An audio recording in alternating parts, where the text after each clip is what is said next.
По вчерашниот хаос во вакциналните пунктови во Скопје денеска е мирно. Граѓаните кои вчера чекаа со часови со закажани термини да бидат вакцинирани, дома си заминаа неимунизирани, па затоа денеска конечно си го дочекаа редот. Денес, за разлика од вчера, бев со сопругата овде, беше ужасно. А денес не воопшто. А која беше вчера причината, што ви кажа, зашто имаше гужва? Наводно од Борис Трајковски испратили овде. И ова вчера беше, сведок сум, ужасно беше. За вчерашниот метеж од вакциналниот пункт во поликлиниката Букурешт, велат, се случил затоа што граѓани кои што требало да добијат вакцина во А1 арената Борис Трајковски биле препраќани кај нив, поради што настанал овој хаос.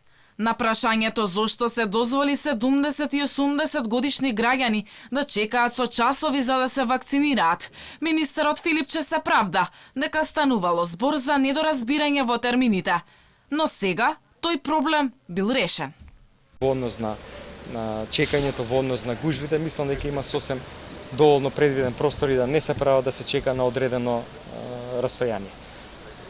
Оваа слика и доколку е некаков ризик, за сега не гледаме дека е ризик, може да се смени со пуштањето на пунктовите за масовна вакцинација, тоа се спортските сали, кои што ќе профункционираат од вторник.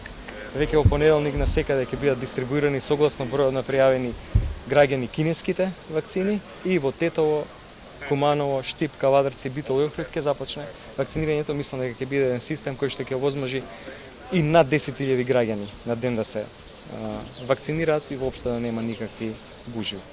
Проблемот можеби ќе биде решен, но вистинското прашање е зошто нешто треба да се случи за потоа да се реагира. Утре, рано изутрина, конечно пристигнуваат 200.000 вакцини на Синофарм.